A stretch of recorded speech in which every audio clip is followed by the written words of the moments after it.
big hand for errors, applause for 9th, 2016, we have what we believe is a program which will be controversial.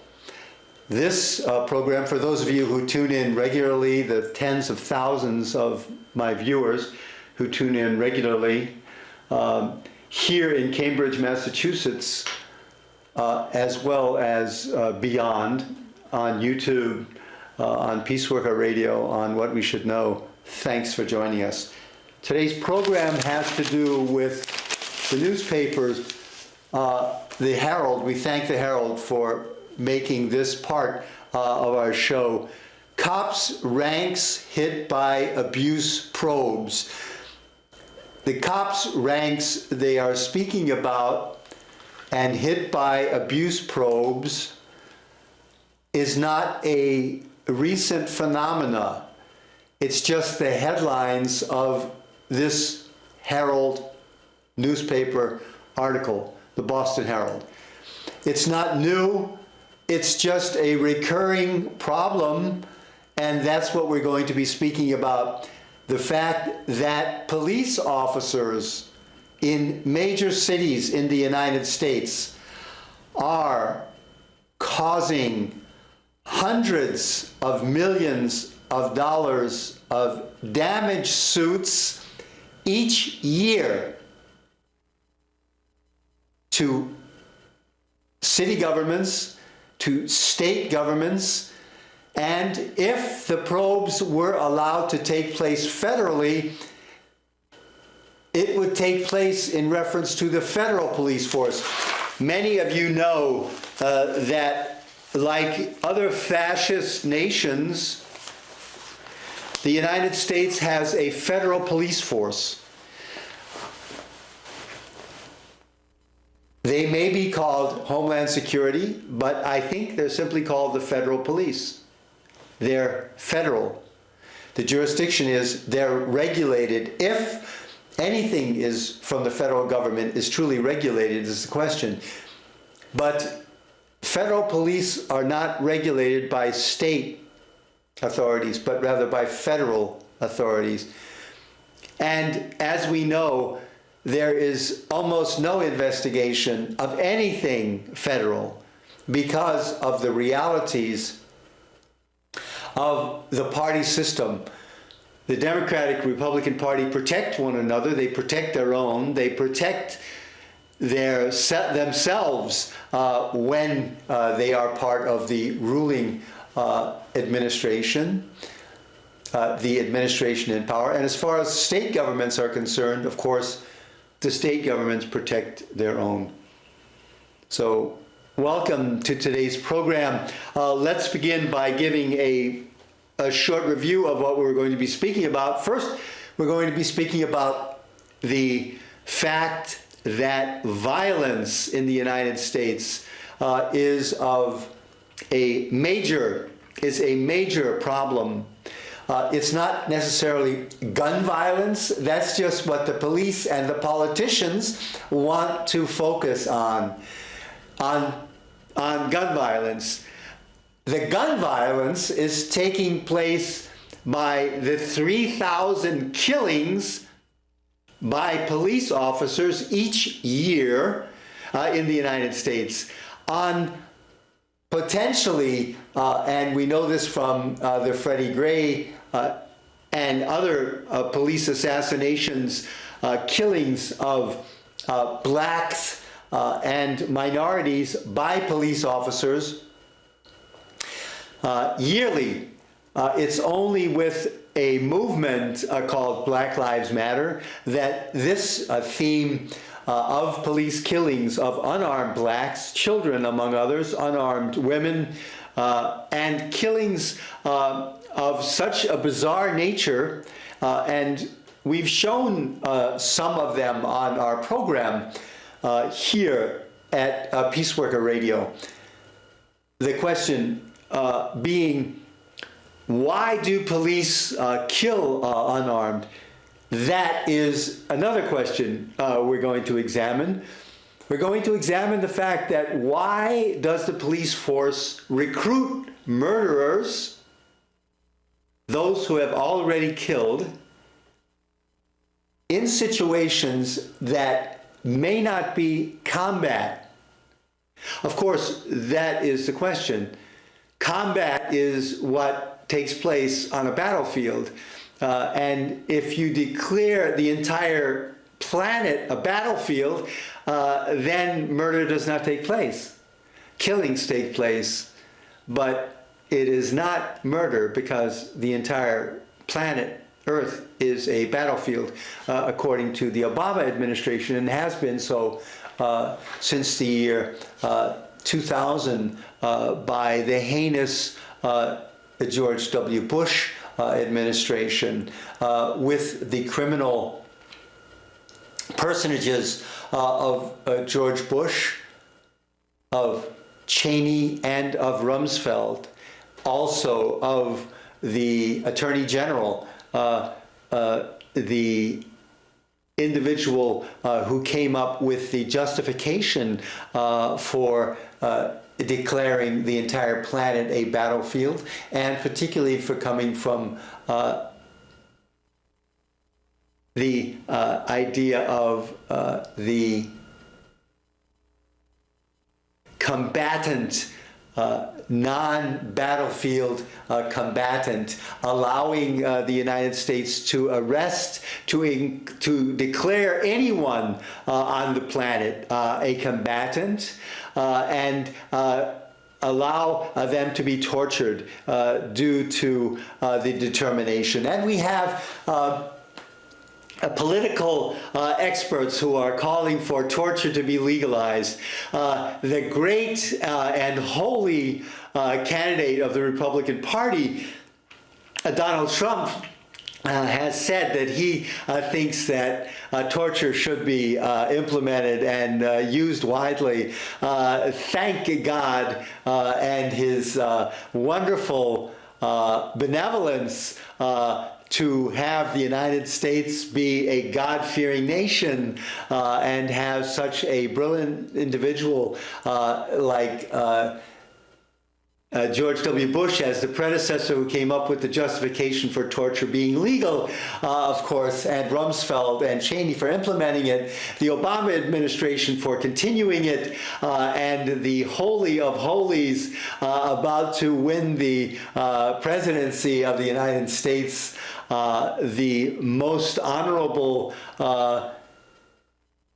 and Republican Party choice,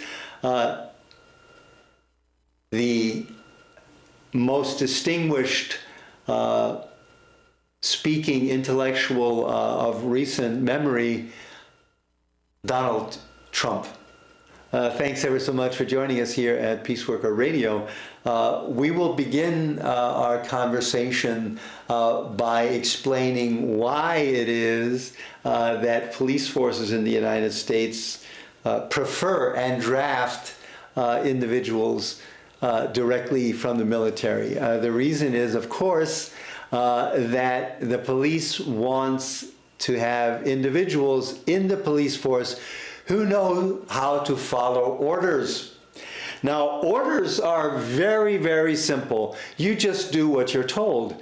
An order is an order. So someone who you believe to have the authority to tell you whether or not they have the authority is another question, but someone who you believe to have the authority is then capable of giving you an order, and all you have to do then is just follow the order. You don't even have to ask, you just follow the order the way you thought the order was meant. And that's why the police are happy to have ex-military directly out of the military. You just get them right out of the military. They leave the military on a Monday. On Tuesday, they're making an application to the police force, taking the test, and becoming a police officer. They've already got all the qualifications necessary. They follow orders because the police force is run just like the military. What? No? Of course. The police force is run just like the military. You just follow orders. And your superior has your back. and you don't rat on anyone in the police force, that can be very dangerous. You just follow orders, you do exactly what your superior has told you to do, or if you're not certain, don't ask, just do it. What you think, and then tell him and he'll cover your butt. That's what the police want, that's what the police get. Why is it that that's what the police get? Well, that's what this is all about. Police ranks hit by abuse probes. That's the Boston Herald today. Cops ranks hit by abuse probes. Now, this abuse probes they're speaking about from the Herald article,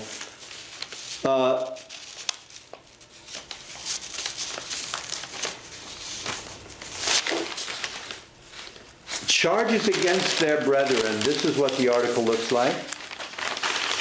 Charges against their brethren. And that's basically what we'll be looking at today. Charges against their brethren. Let's see what that article basically says. NPD statistics investigate domestic violence in the ranks of the police. And we'll read from this Herald article, Boston Herald article. Michael C. Doherty, a Boston cop accused of assaulting an Uber driver last year, has faced 5 internal affairs investigations since 2012. That's more than one a year, including a domestic violence case in which he was found at fault. The Herald investigators found, well, they don't say what he was found at fault of. In 2013, internal affairs investigations found Doherty 41 violated police rules, including conduct unbecoming and not following the law. Not following the law. Now that's interesting. What could they possibly mean about not following the law? Interesting would be, of course, finding out how long he's been on the police force. It doesn't say.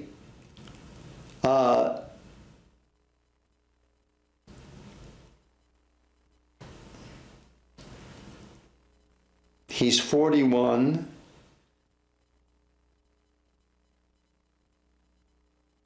It doesn't say. So let's assume he's been on the police force. Let's assume that Doherty has been on the police force since the year 2000. That's 10 years. He's 41 now. Say he's been on the police force since he was 31. Let's say before then he was in the United States military. Which would have made him a veteran of Iraq. That's what we're talking about. That's precisely what we're talking about.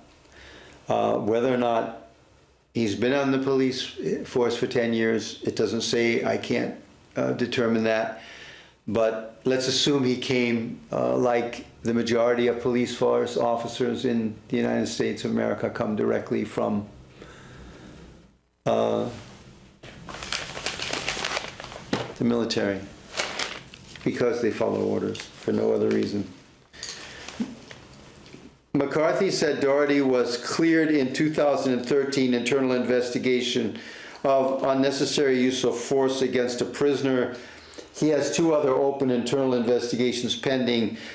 2014, we now have 2016, and a case alleging use of force, and 2015 assault allegations involving an Uber driver. McCarthy said Doherty refused to discuss his internal affairs investigations when approached by the Herald reporter after his status hearing in the Uber assault case last week.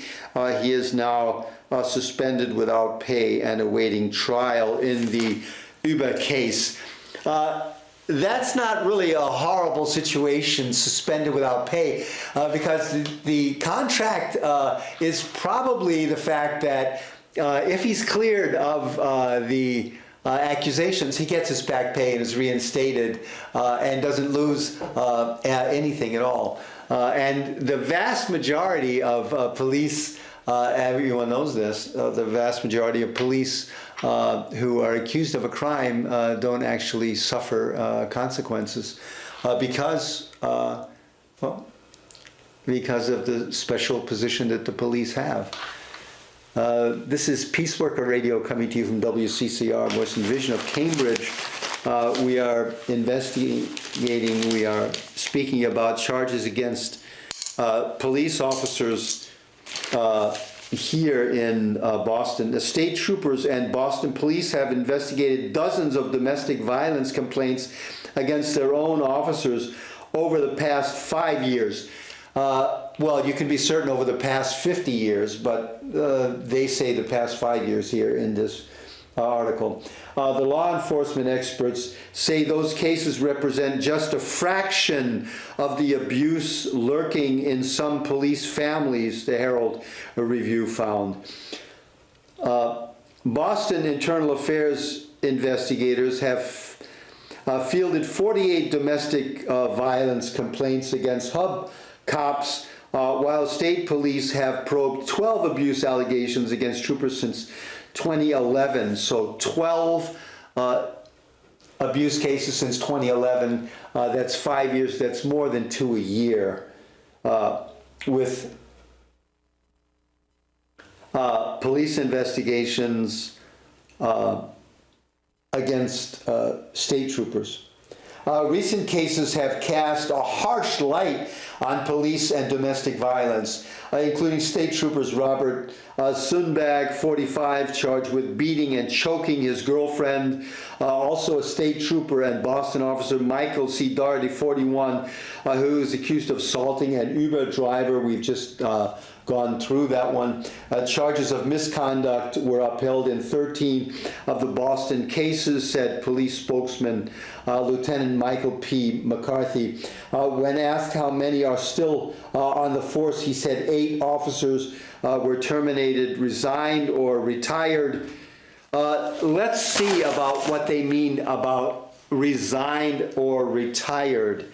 Now, the problem is a police officer is accused of a crime, domestic abuse, domestic violence, excessive force, killing someone, a homicide while in duty. They may be able to retire with pension benefits for the years they were on the force. They may be able to retire with benefits substantial enough so that they don't have to continue working. You do know that the police retire after 20 years with benefits such that they do not have to work again. They have medical protection, they have a special bonus program as far as further education is concerned. I believe this is the case. And they have their pension benefits allowing them to be employed full term at any job they're qualified for while continuing to receive their pension. One should know that police officers in the state of Massachusetts are the highest paid public officials. Numerous of them are earning more than congressional representatives in the state of Massachusetts. So continuing in the Herald article we're reading today in reference to police brutality, police abuse, police brutality against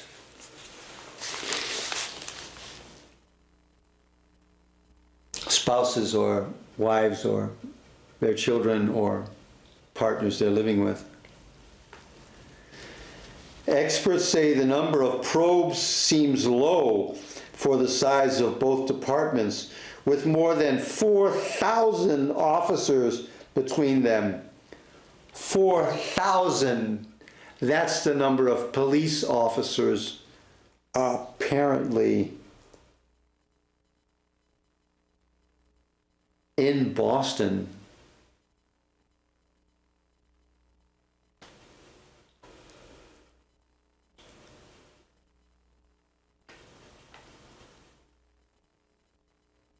But it doesn't clarify if that's in Boston here, not in this paragraph. The paragraph says, experts said the number of probes seems low for the size of both departments. What both departments are they speaking about? Criminal and civil departments? What are they speaking about? With more than 4,000 officers between them. Some studies have found high rates of police domestic violence through abuse, though abuse often goes unreported. An Arizona State University survey of more than 1,000 officers and spouses in the mid-1980s found 40% had experienced domestic violence.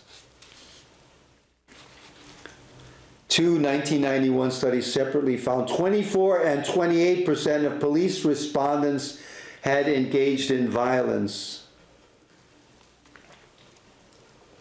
How can it be that in the context of a 5-year window of time, the law enforcement community is claiming numbers roughly equivalent to what you'd see from the yoga community, said victims advocate Wendy Murphy. That's facetious, apparently. Dottie Davis, a former deputy police chief in Fort Wayne, Indiana, said the authorities entrusted to cops can sometimes attract abusive people who use that power to control partners and spouses. Now, this is a novel concept that individuals would be attracted to the police force because they are protected. Why do sexual deviants go into education, go into the priesthood, go into international duties with the Red Cross or with aid organizations? Why? Because they continually experience victims who are helpless, who are disenfranchised, who are uprooted, who are susceptible to their violence. That's why sexual deviants go into the business of being in educational surroundings with children, or into international aid workers, or into the military or police force. Is this a surprise to anyone? Is this a surprise? Well, it's a surprise to 3 people. 2 of them Jehovah's Witness, and the 3rd one would be running for the Republican Party as its presumptive nominee. However, it's not a surprise to anyone on the police force, on any police force in the United States. It's not a surprise to any investigative journalist. It's not a surprise, apparently, to the Boston Herald article, which we are thankful for the opportunity to quote here on today's program. Peace Worker Radio coming to you from WCCR, Voice and Vision of Cambridge, in Cambridge, Massachusetts. You are looking at Mass Avenue on this wonderfully sunny day, and looking in this shot, looking across Mass Avenue where the automobile is crossing right to left, and looking down Main Street towards Boston, the building in the far corner of that street, visible between the 2 palm trees in front of our studios here. They're not really palm trees. They look that way on this sunny day. That building is the Eye and Ear Infirmary of part of Massachusetts General Hospital, I believe. So Mark Wynn, a former Nashville lieutenant who trains police departments, called domestic violence involving cops a nationwide issue. A nationwide issue. Now, why would someone from Fort Wayne, Indiana, who trains police officers, say that domestic violence on police forces is a nationwide issue? Because he knows the situation. Why is it a nationwide issue? Because police officers are bullies. The entire problem of bullying in our society stems from police force. The police are looked upon as being the primary guaranteeing force. Who are you going to call? Who are you going to call? When you've got trouble with someone beating you up at home, you're going to call the police. Exactly. And the police themselves are continually involved in domestic violence. So whose side are they going to take? They are going to take the side that's favorable to them. Why? Well, because that's what they do. Wow. That's what the police do.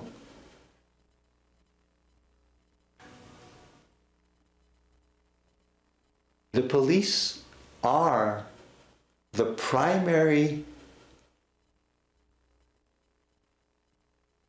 force in our midst, supporting, reinforcing, causing, perpetrating, and originating violence in our communities. Oh, just a second here. Could it be that that's not true?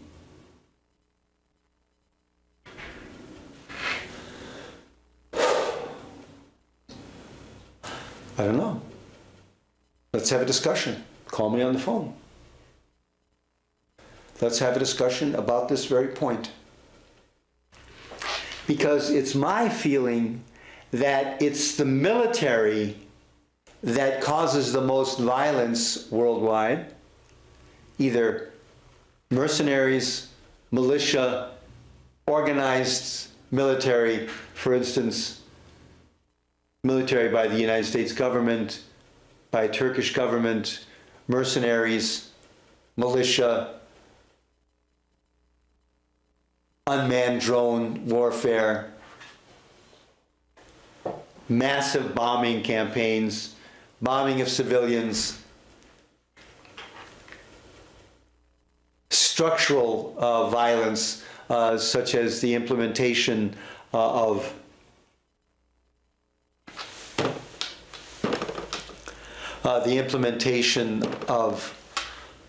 violence against civilians. So what we have here is the second part of our program. The first part was looking at the violence that is caused by the troopers. What we have here on your screen, and we've taken great pains to make sure that you can read this from your screen at home. What you see here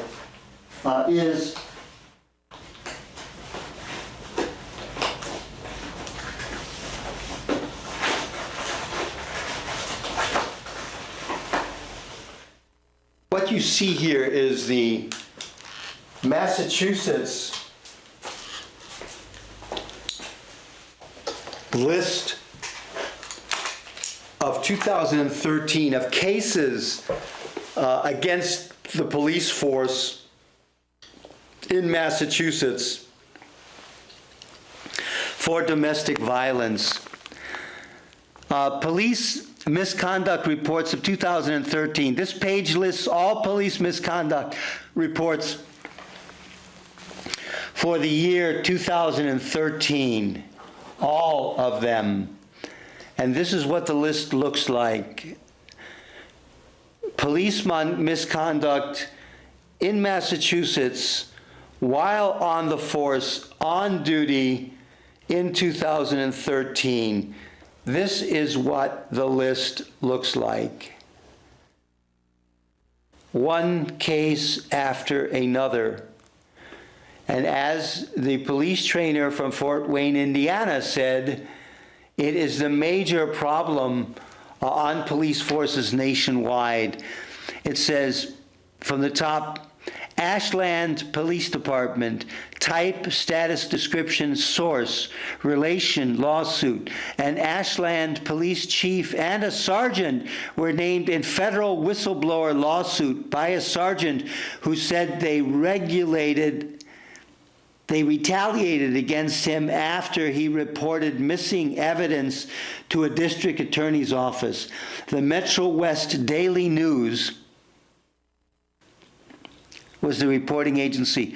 Discrimination allegation. A female Ashland police officer filed a complaint against the police chief, accusing him of sexual harassment over a period of 7 years. She was the second of the department, 3 female officers to accuse the chief of discrimination. That's what they call it. They call it discrimination. A rape charge. A Boston police officer who has been suspended in the past for domestic altercation pleaded not guilty. Why should he plead any other way with the chances they have of getting spoken free of any charges? Not guilty to charges of raping and indecently assaulting a woman. Boston Globe.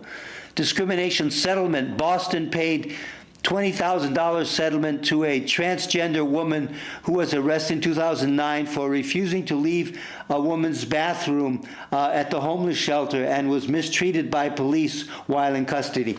She was mistreated by police. A Boston police detective was charged with paying for sexual conduct after allegedly offering an undercover Lynn police officer money for oral sex. Jesus Christ.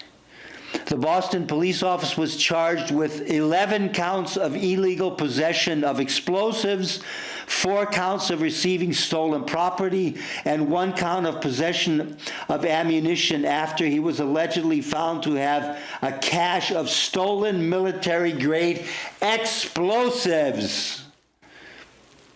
2 Boston police officers are under investigation after one of them was allegedly involved in an altercation with Tedici clerk, and a second officer failed to intervene. That's in the Boston Globe. Investigation. 2 Boston police officers are under investigation after one of them was allegedly involved in an altercation. A lawsuit. The Boston Police Department was sued by a prisoner who alleges that the department unlawfully denied him access to records which he believes will establish that he is innocent of a 1981 murder that he was convicted of. Demotion. A Boston police detective was demoted to parole office, failing to arrest an alleged robber who later became a person of interest in a murder investigation. A Chicopee mayor appointed investigator to look into the police department for several reasons, including 5 officers who allegedly shared cell phone pictures of a homicide victim with people outside of the police department. Ladies and gentlemen, what we see here is Cambridge, Massachusetts. The city of Cambridge is not any different than major cities throughout the United States, with the exception that you have a police car driving right by with blazing lights. This takes place several times a day in the inner city of Cambridge, Massachusetts. Although the crime incident rate in Massachusetts is minuscule, but the police number in the hundreds, the police force in Boston, Massachusetts, in Cambridge, Massachusetts, why does the police force, why is there one police vehicle for every member of the police force? It may be that high, that every member of the police force on duty has access to a police vehicle.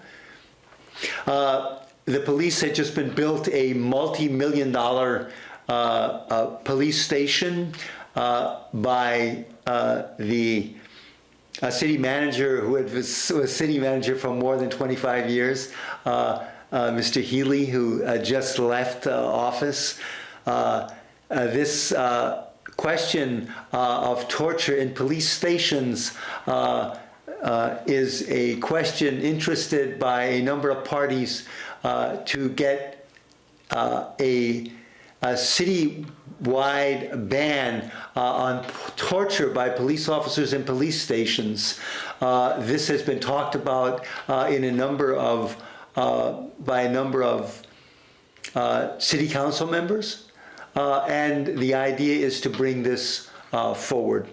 The city council members who have spoken about this may not be on record of this, and the question is whether or not they would be willing, seeing as how the very favored position of police officers in the city of Cambridge and has been the case in cities beyond. Let's continue with the list of violations in Massachusetts in 2013. The list goes on and on and on. We would not have enough time in our program this week or next week to be able to read all of these accusations in the year of 2013 alone. The problem with this type of accusations took place just in 1 year in Massachusetts show the depth of the problem. Massachusetts is not a particularly corrupt state. Many individuals are skeptical of this. They believe that the corruption in Massachusetts is just as corrupt, that Massachusetts is just as corrupt as other states, but that the corruption is of such a nature and the protection is of such a nature that it doesn't become readily apparent. Corruption is rampant. There can be no question about that. Even here locally in the fair city of Cambridge, directly across from the station, there is going to be a 20-story high-rise building, multi-million-dollar contract, taking up the most better part of a city block and 20 stories high. It's going to dominate and change the entire face of Cambridge. It's going to be the second tallest building in Central Square, and is going to take place, going to be built shortly. The city council voted on this after receiving payoffs from the financing agencies promoting the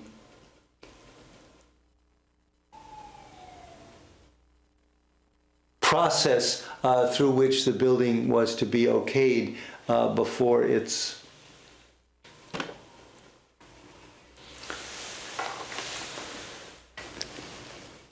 being built. So let's continue here with this 2013 list of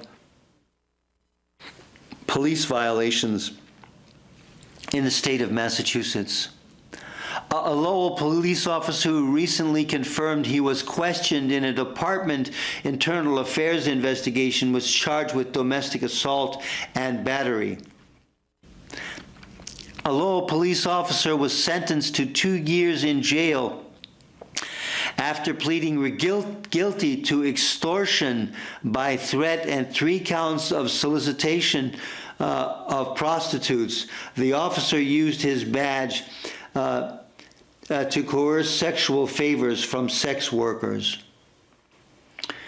A Lowell police officer caused extensive damage to a specialized classrooms for students with autism after he fell asleep while driving and crashed into a school. The officer was placed on desk duty pending a medical review. On fucking desk duty. In reference to this continuation, it says here, a local police officer was arrested and charged with operating a motor vehicle under the influence of alcohol, the Lowell Sun. All of the above were parts of the Lowell Sun. And then it goes on to name the Newton Police Force, Northampton Police Force, the Malden Police Force, Lowell Police Force, Boston Police Force, Cambridge Police Force, etc., etc., etc. This is serious allegations, but it is the reality of our time. There can be no question that the United States is built on violence, that domestic violence is a continual part of the violence in America. And the reason for that is sex is the use of power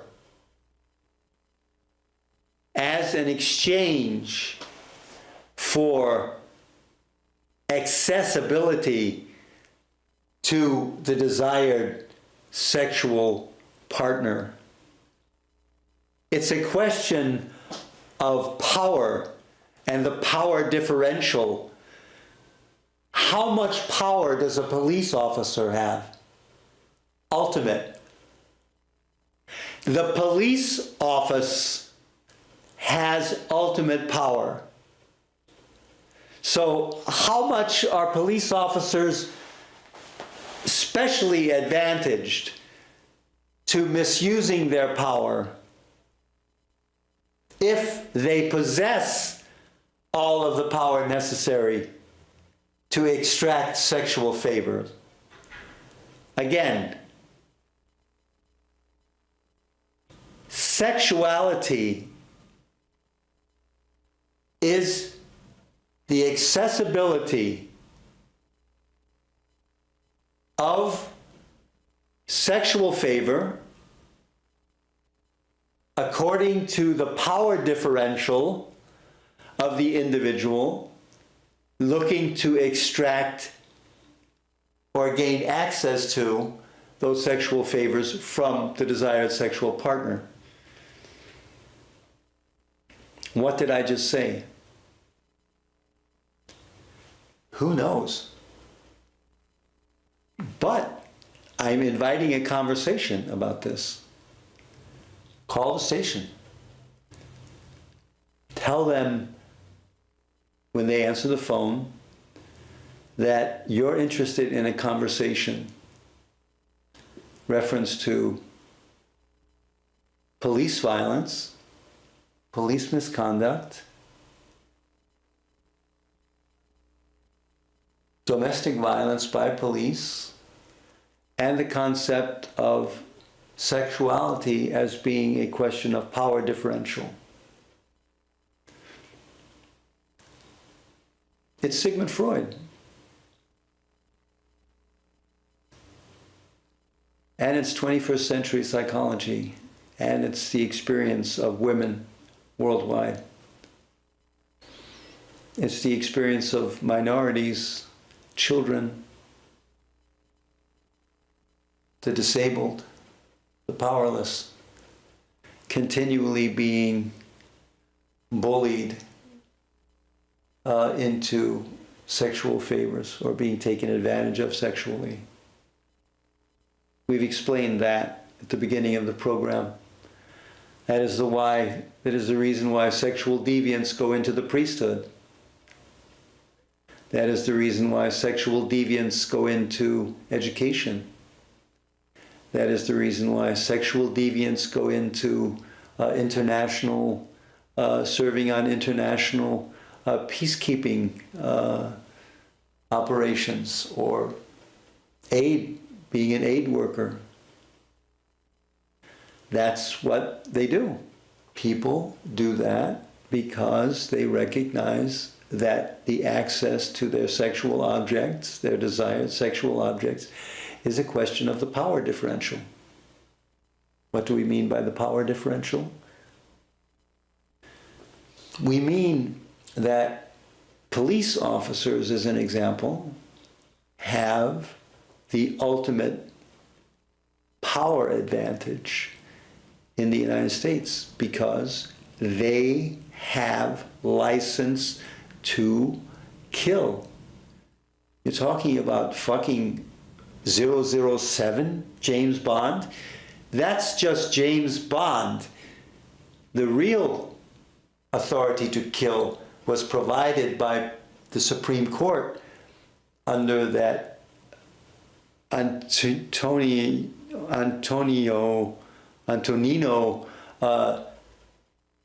Scalia in the vote allowing police to kill anyone when they, the police, feel themselves in danger. That's the police ruling. That's the Supreme Court ruling. And that is what is going against any of the cases involving Freddie Gray, etc., etc., etc.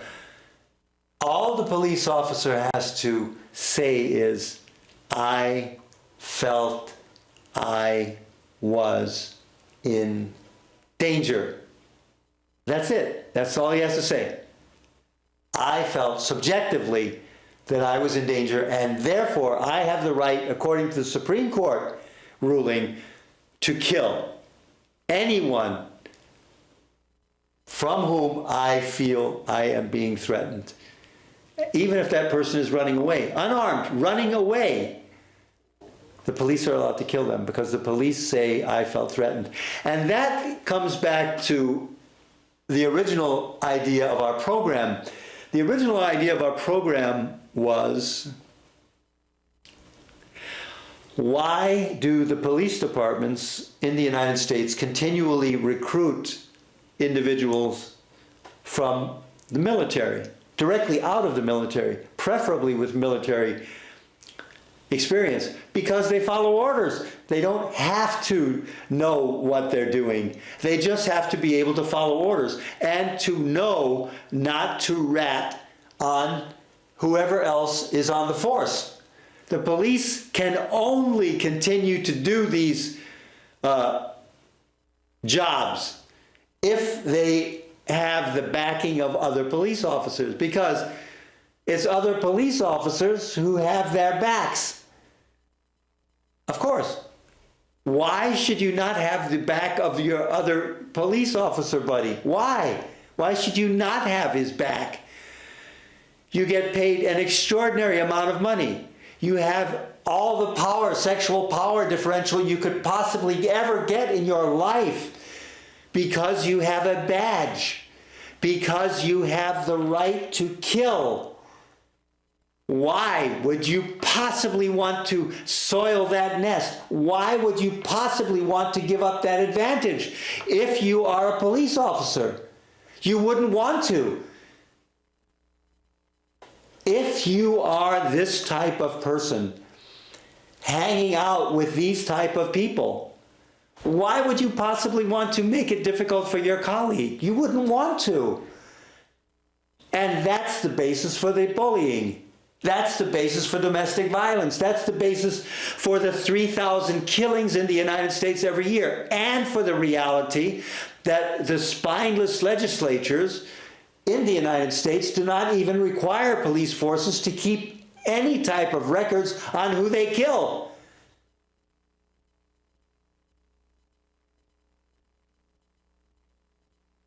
Is that true? That's true.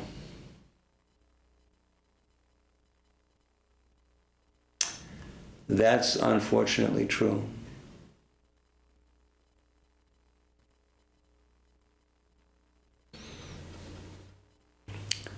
A much larger problem is facing us. The much larger problem facing us is the federalization of this policy. We know that local police officers have the ability to kill local, state police officers. I don't know if federal police officers have the same right to kill. Under the idea that they feel they were subjectively threatened.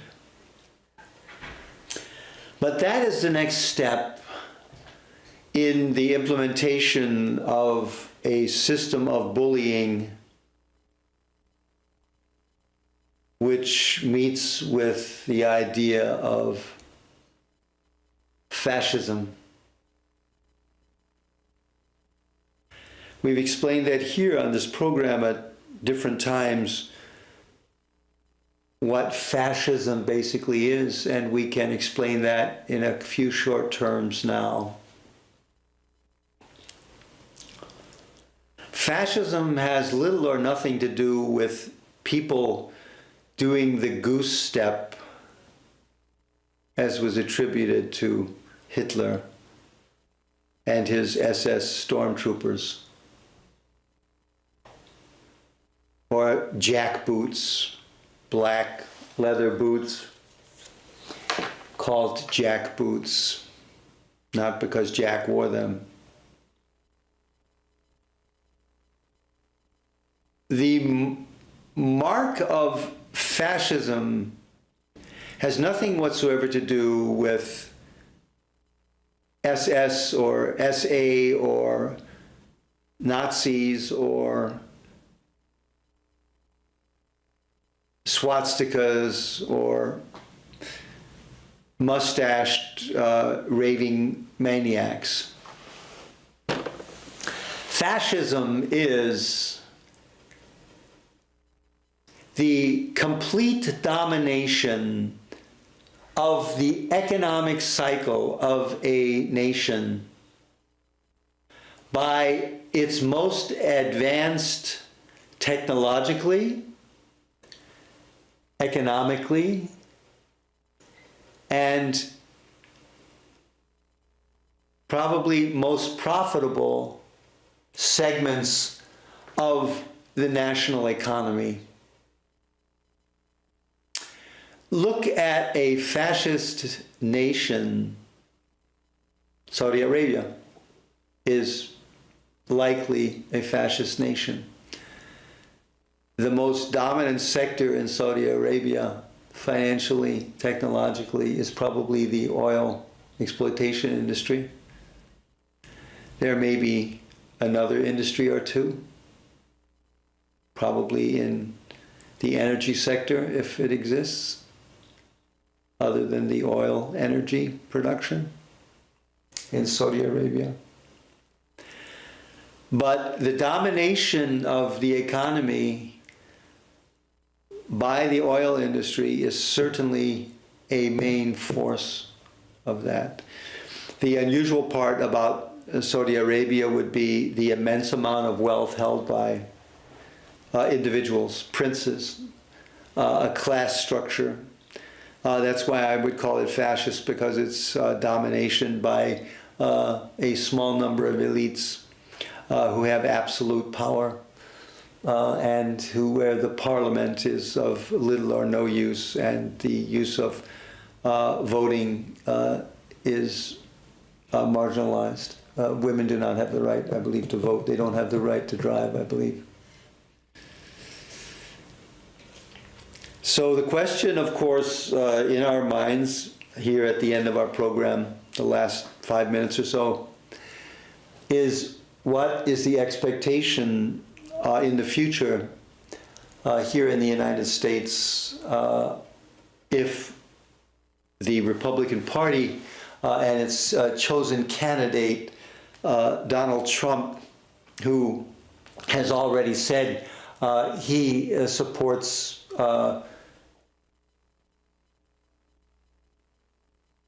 carpet bombing, the forceful separation of 11 million immigrants out of the United States,